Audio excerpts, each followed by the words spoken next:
嘅時候咁樣，兩手揸好布對齊咧，左手就要黏好佢啦。咁然之後呢隻手咁樣擺，呢啲係一般正常埋骨要做嘅手勢。啱咗，咁跟住咧要對齊啦。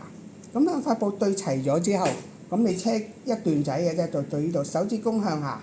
呢個係一個好正常嘅攣布嘅方法手勢。咁咧，你係咪我係咁樣帶住佢，所以個底係會緊過個面。哦。個底緊過個面，知唔知道點解？要帶一帶佢啊嘛，如果唔係會縮㗎。係啊，知唔知道點解會縮啊？因為上面冇嘢捉住佢啊，下面冇嘢捉住佢啊。唔係，嗱，機器嘅原理咧，下低棚下你望下。佢係一路向前，一路帶向後，睇唔睇到？每行一針，佢就由前邊帶個布向後，所以個牙仔會吸住塊布咧，就會帶佢行。但係個靴冇喎。哦，係。個靴係得壓力，得條彈簧咧壓住佢，所以面頭個布咧就會向前對，底下個布就會向後縮，所以形成塊布會錯開。點解你放平塊布車會車咗出嚟咧？底面長短度唔啱，就係呢個原因。咁所以咧機器係咁設計。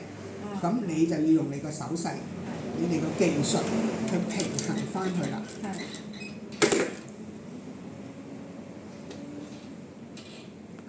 條線真係架車都好短。係啊，佢呢種車唔知做乜，我依家教到而家我都未。所以呢種車唔中意用，我上次試咗。我係一個古老人，我改咗啲古老嘢。但係咧，上次你教完我哋呢度咧放氣定係乜嘢？嗰個就好用咗一段時間。唔係好用一段時間，係配合識咗個靴就會啱啲好用啲咯。咁所以就係講翻呢度啦，呢條埋骨好冇？嗱，兩塊對齊，呢隻手左手揸對齊，右手手指公向下揸住向下，然之後咁帶住塊布睇唔睇到？係啦，咁樣車。咁如果你車厚料咧，佢係捉到車出嚟好平好靚。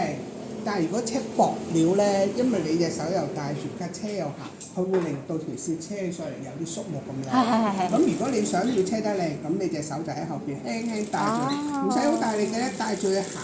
咁你嗰條骨行出嚟就可以好平好直好靚。咁呢個技巧咧亦都要自己練嘅，因為你左右手做咗唔同嘅動作。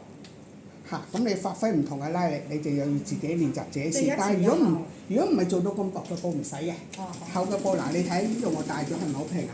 咁你睇呢度，我冇帶嘅，呢條線係咪皺好多？咁就睇你哋啊！如果你車厚嘢咪冇所謂咯。但係呢一個咧底面咁樣帶咧係一定，因為好多人車嘢咧放平咗隻手就咁撳住面頭，呢度又壓布，你隻手又帶住，咁所以面頭就越車越長，個底下就越車越短。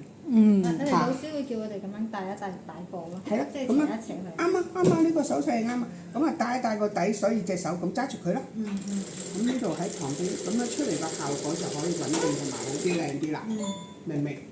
呢個你唔理解先，可唔可以消化？可以消化，第二時你哋就自己做啦。如果嗰啲有彈力嘅布，我哋咁樣扯前面會唔會話拉長？唔拉嘅。彈力布咧，你越拉又越長，越拉又越大，同埋彈力布唔會咁縮嘅。反而彈力布咧，你要放塊紙板紮住佢車，你先可以保持你車得平直。如果唔係車出嚟嗰條線咧，就好似波浪咁樣嘅。係啦，咁呢啲就因應唔同嘅料，你有需要先至去做到嘅。我只係講咗一啲基礎，你哋自己留意下。但係就好多布都用得着，呢個手勢車好多嘅埋骨都可以用得着嘅。好嘛 ？OK。啲技巧好。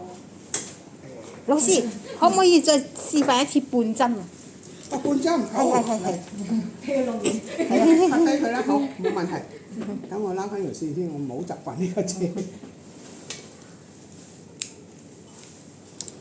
好，半針，好。嗱，通常車到埋嚟啦，嚟到呢個位，係啦，唔喐。你要行半針嘅時候，而家乜都唔使喐，手又唔需要你去撳嘅。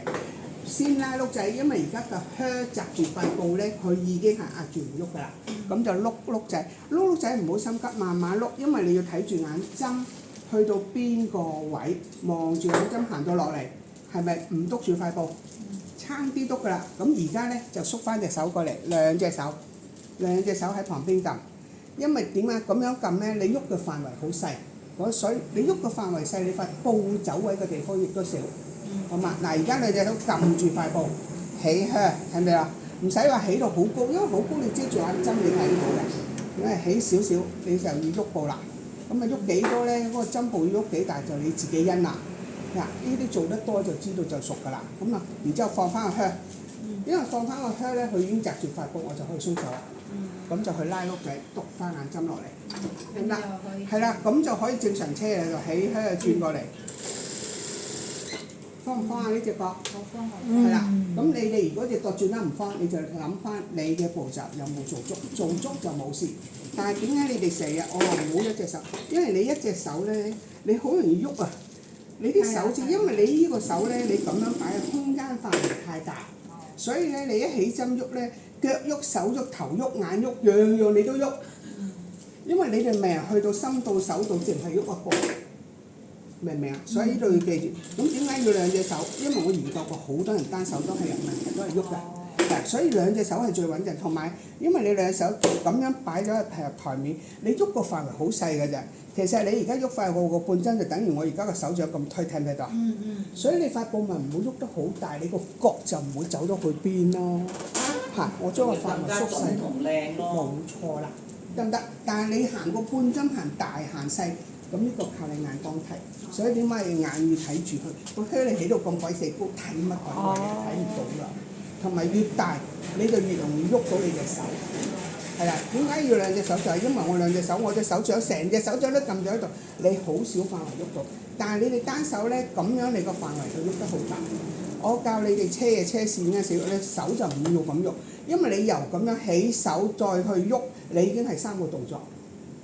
但係車步就好啦。因為咁樣靈活，所以睇你車乜嘢需要乜嘢嗰陣時，你就要學下你個手勢點樣轉。但係如果呢個手勢咁樣，你個手喐個範圍好細嘅啫，所以你行嗰半針一定會好準嘅，得唔得？得。咁錄低咗你哋自己睇啦嚇，可以理解到幾多就自己消化啦。明白。OK。